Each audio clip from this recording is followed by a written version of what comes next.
আমার ভাই সব খুব ভালো করে শুনে নিন, ছোট্ট করে বুঝাবো। বর্তমান সময়ে আমেরিকা থেকে শুরু করে জাপান, চায়না থেকে শুরু করে ভারতবর্ষ থেকে শুরু করে বিশ্বের একাধিক দেশ এরা উঠে পড়ে লেগেছে ইসলামটা নষ্ট করবে, কুরআনকে মুছে দেবে, টুপিকে তুলে দেবে, দাড়িকে কেটে দেবে। ইসরায়েলেরা লাগাতার প্যালেস্টাইনে বোমা মারছে। এদের একটাই উদ্দেশ্য, ওই উদ্দেশ্যটি হলো মুসলিম নিধন করা।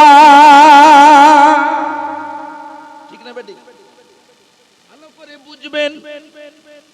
কিন্তু ওরা পেরে উঠছে না। আল্লাহর কোরআন জানাচ্ছে ইন্নাদ-দীনা ইনদাল্লাহিল ইসলাম। আল্লাহ বলেছে, আমার আল্লাহ জানিয়েছে, আমার আল্লাহ ঘোষণা করেছে, পৃথিবীর জমিনে যত ধর্ম আছে একটা ধর্ম নয়। ওই পৃথিবীর জমিনে গুনে গুনে গুনে গুনে প্রায় 4 থেকে 4,500 ধর্ম আছে। এই 4,500 ধর্মের ভিতরে 1 নম্বরে যে ধর্মটি, 1 নম্বরে যে ইজমটি রাখা হয়েছে, আমার আল্লাহ বলছে ওই ধর্মটি হলো ইসলাম ধর্ম। ইসলাম মানে কি?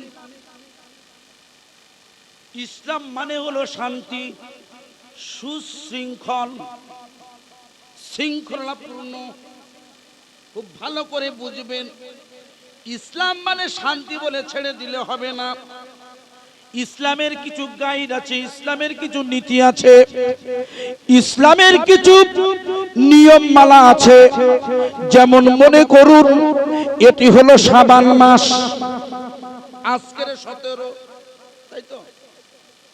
শাবানের 17, বাংলায় 16, এর পরের মাসের নাম হলো মাহে রমজানুল মুবারক। এই মাসের চেয়েও পবিত্রতম মাস। ওই মাসে মুসলমানদের করণীয় হলো রোজা, তাই তো? মুসলিমদের নিয়ম হলো রোজা পালন করতে হবে, সিয়াম সাধনা করতে হবে। এই সিয়াম সাধনায় আমার আল্লাহ যে বরকতটা ঢুকিয়েছে, জান্নাতের তো সিস্টেম আছে, আল্লাহ সুয়াবের তো সিস্টেমে রেখে দিয়েছে।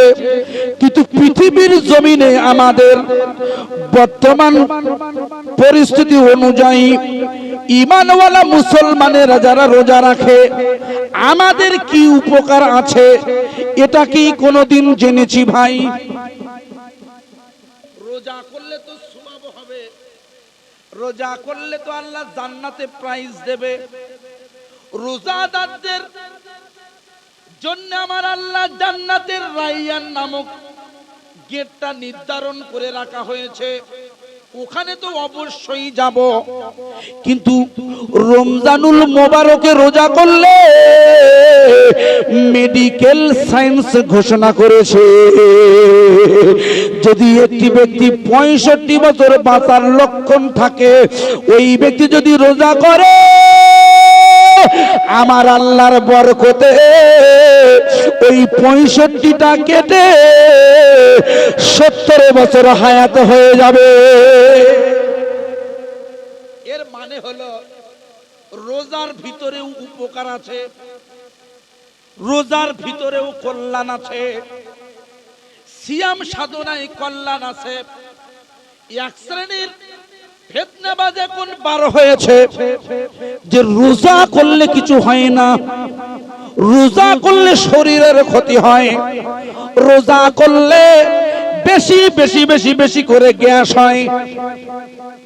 যত গ্যাস্ট্রোলজির সমস্যা রোজার ভিতরে দেখা যায়, দেখবে ঘন ঘন মাল ডাক্তারখানা যাচ্ছে ধামাকালি। খুব ভালো করে বুঝবেন আলোচনা। কিন্তু মেডিকেল সায়েন্স বলে দিয়েছে, মেডিকেল বিজ্ঞানী, স্বাস্থ্য বিজ্ঞানী মিস্টার ওয়াসমি লিখে দিয়েছেন, জাপানের বিজ্ঞানী। ইনি 1987 সালে 15 জন ইউরোপিয়ানকে নিয়ে পরীক্ষা করেছিল। 15 জন ইউরোপিয়ান রোজা কারনেওয়ালাকে ওই ল্যাবরেটরির ভিতরে ঢুকিয়ে দিয়ে তার বডি স্ট্রাকচারটা চেক করেছিল। ওই হিউম্যান বডিটাকে নিয়ে কম্পিউটারে মনিটরিং করে ওরা তথ্য দিয়ে দিয়েছিল যে যারা সিয়াম সাধনা করে, যারা রোজা পালন করে, এদের জীবনেও বড় বড় মারণ ভাইরাস, যেমন ক্যান্সার, যেমন হার্ট অ্যাটাক, যেমন গ্যাস্ট্রোলজি, যেমন আরো অন্যান্য বড় বড় ভাইরাস নামক রোগের হাত থেকে ওই ডাক্তাররা ঘোষণা করেছে সিয়াম সাধনা করলে জীবনেও তাদের ক্যান্সার হবে না।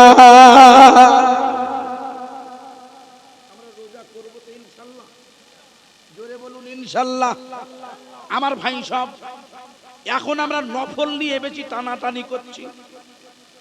গেল লাইলাতুল বারাতে আমাদের রোজা করতে হয়, তো নিসফুন শাবানে রোজা করতে হয়, নিসফুন শাবানে রোজা করতে হয়। হাদিস পাকে এসেছে প্রত্যেক মাসের বীজে, ইয়াউমুল বীজ বলা হয় হাদিস পাকের ভাষায়। ইয়াউমুল বীজে মানে 13, 14, 15, এই 3টে তারিখে রোজা রাখতে হয় প্রতিটা মাসে। খুব ভালো করে বুঝবেন, এরা শবে বরাতের রোজা রাখছে, দুঃখ নেই, রাখুন, অসুবিধে নেই। কিন্তু রমজান শুরু হলে আপনারে কেন সমস্যা হয়? আমার ভাই সব, মিস্টার বিজ্ঞানী ওয়াসমি উনি তথ্য দিয়েছে, মেডিকেলের ভাষায় বলছে যারা রোজা করে, স্বাস্থ্য বিজ্ঞানীদের ভাষায় এটাকে বলা হয় অটোফেজি। অটোফেজি, অটোফেজি, অটোফেজি মানে কি? নিজে নিজেকে খাওয়া, নিজে নিজেকে খাওয়া। সিয়াম মানে হলো বিরত থাকা, আর অটোফেজি মানে নিজে নিজেকে খাওয়া। কারণটা কি মনে করে দেখুন। ইসলামে সওয়াব দিয়েছেন, সকালবেলা খাদ্য খেয়েছেন, দুপুরবেলা খাদ্য খেয়েছেন, আবার রাতের বেলা হাঁস জবাই বা গরু জবাই হয়েছে হয়তো খাবেন, ভালো মন্দ খাবে। মানুষ তো মানে খাওয়ার দিকে বেশি আগ্রহী। সকালে যখন খেলেন, দুপুরে হজম হলো না, তার উপরে খেলেন, দুপুরে খাওয়ার পরে আবার রাত এসে গেল, রাতের খাবার খেয়ে নিলেন, পরিপূর্ণ হজম হলো না। আপনার শরীরের ভিতরে, মেডিকেল বলছে, সায়েন্স, যে শরীরের ভিতরে পাকস্থলীতে যে কোষগুলো আছে, কোষ, এই কোষগুলো যখন খাদ্য গ্রহণ করে, নূতন নূতন নূতন খাদ্য ফেলে রেখে পুরনো খাদ্য খায় না, ওরা কিন্তু নূতন খাদ্য নিয়ে ব্যস্ত থাকে, যার ফলে ওই খাদ্যগুলো ডাস্টবিনে পড়ে যায়। ডাস্টবিন, শরীরের ভিতরে কোষের মাঝখানে ডাস্টবিন আছে। ডাক্তার বিজ্ঞানী মেডিকেল সায়েন্স বলেছে এই ডাস্টবিনে জমাকৃত খাদ্য দিনের পর দিন পচতে থাকে। যখন আপনি খাদ্যে বিরত দিলে, রমজানের সেহরি খেলেন, ইফতার পর্যন্ত মাগরিব কিছু খেলেন না, শরীরের কোষগুলো যখন খাদ্য না পায়, ওদের ওই ডাস্টবিনে রাখা খাদ্য ওরাই নিজেরা সাবার করে দেয়। বিজ্ঞান বলছে এই খাদ্য যতক্ষণ না সরানো হবে, ওই খাদ্য থেকে কিন্তু আপনার ক্যান্সারের উৎপত্তি হবে, ওই খাদ্য থেকে মারণ ভাইরাস হবে, ওই কোষগুলো মরে যাবে, ওই কোষ থেকে ভাইরাস হয়ে আপনার হার্ট অ্যাটাক পর্যন্ত হতে পারে।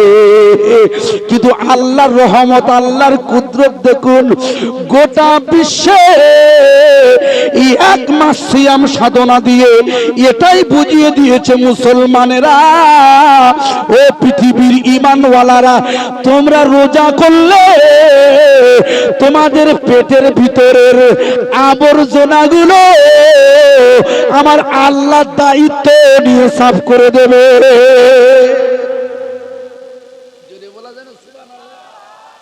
2016 সাল জাপানের বিজ্ঞানী মিস্টার অসমে এই বিষয়ের উপরে গবেষণা করে নোবেল প্রাইজ পেয়েছে। কি পেয়েছে? নোবেল প্রাইজ পেয়েছে। মুসলমানদের ধর্মের নীতিগুলো প্রত্যেকটা যদি পাই টু পাই যদি মানা যায়, এর ভিতরে কল্যাণ আছে। আমরা যারা নামাজ পড়ি না, 70 বছর হয়ে গেল, কোমরের যন্ত্রণা, হাঁটুর যন্ত্রণা, উঠতে পারে না। আমার যে সমস্ত মুরব্বী এখানে বসে আছে, যারা নিয়মিত 16 বছর থেকে নামাজ পড়ে, আপনি উঠে দাঁড়িয়ে আমাকে বলবেন, ভাই আমি নামাজ পড়ছি সেই 16 বছর থেকে, এখন আমার বয়স 70 বছর, আমার হাঁটুই ব্যথা, আমার কোমরে ব্যথা, আমার ঘাড়ে ব্যথা, কেউ কি বলতে পারে? হয়ে যাচ্ছে। ডাক্তার বলছে সকালবেলা দৌড়দৌড়ি করো। আরে একাধিক বাড়িতে এখন সুগার হচ্ছে, আর সুগার রোগীদের সকালবেলা দৌড়তে হয়। আমি বলে যাচ্ছি, আপনাদের সুগার যদি কোনো ব্যক্তির হয়, ওই ব্যক্তি দিনে 5 ওয়াক্ত নয়, দিনে 6 ওয়াক্ত নামাজ পড়বেন। 6 ওয়াক্ত মানে তাহাজ্জুদের ওয়াক্তটাও ধরে দিয়ে 6 ওয়াক্ত নামাজ পড়বেন, আর একদিন বাদে একদিন রোজা রাখবেন। আল্লাহ রহমতে তার সুগারটা কমে যাবে।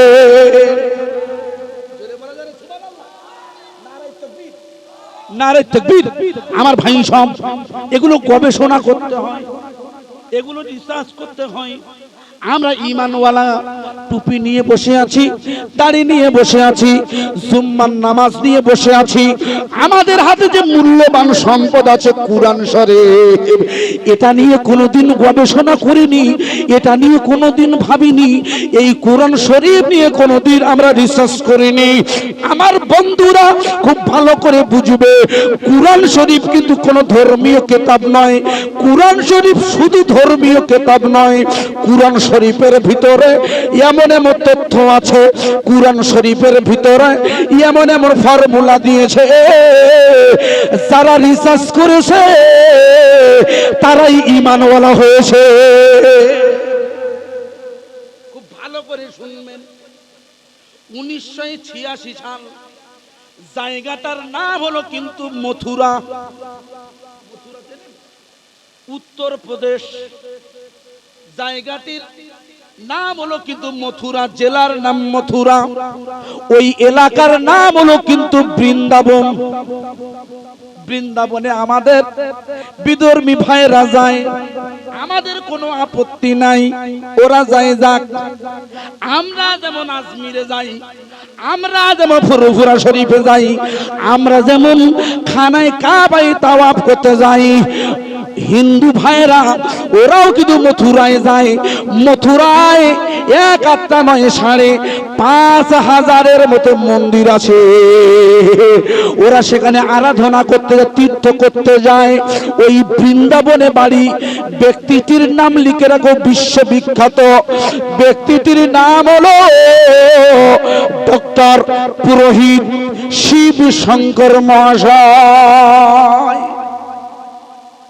ডক্টর শিবশক্তি মহাশয় ইনি 12টি ধর্মগ্রন্থের উপরে গবেষণা করে অক্সফোর্ড থেকে পিএইচডি করেছেন। অক্সফোর্ড কোথায়? কলকাতা নয়, অক্সফোর্ড ইংল্যান্ডের অক্সফোর্ড থেকে পিএইচডি করেছেন, মানে গবেষণা করেছেন 12টি ধর্মতত্ত্বের উপরে, যেমন হিন্দু ধর্ম, মুসলিম ধর্ম, খ্রিস্টান ধর্ম, ঈসাই ধর্ম, আরো অন্যান্য ধর্মের উপরে 12টি ধর্মের উপরে গবেষণা করে উনি একদিন রাতের বেলা শুয়ে আছে ভারতবর্ষের উত্তরপ্রদেশের বৃন্দাবনে। উনি শোয়ার সময় শিক্ষিত মানুষ তো উনি চিন্তা নিয়ে শুচ্ছে, তাহলে কোন পথটা সঠিক, কোনটা সঠিক। আমি তো 12টা সাবজেক্টে পিএইচডি করেছি, গবেষণা করেছি, কোন বিষয়টা সঠিক, কোন বিষয়টা 1 নম্বর, এটা তো আমি নির্ধারণ করতে পারছি না। প্রত্যেক ধর্ম তো শান্তির কথা বলে, ইসলাম ধর্ম তো শান্তির কথা বলে, হিন্দু ধর্ম শান্তির কথা বলে, বৌদ্ধরা এরাও কিন্তু শান্তির কথা বলে, কিন্তু ইসলাম ধর্ম অবশ্যই শান্তির কথা বলে।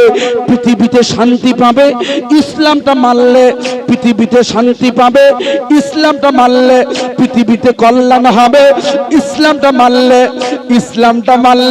পৃথিবীতে শুধু কল্যাণ নয়, ইসলাম যে ব্যক্তি মানবে এই ইসলাম নামক সিঁড়ি দিয়ে আপনার বাড়ি থেকে আল্লাহর জান্নাতে পৌঁছে যাবে।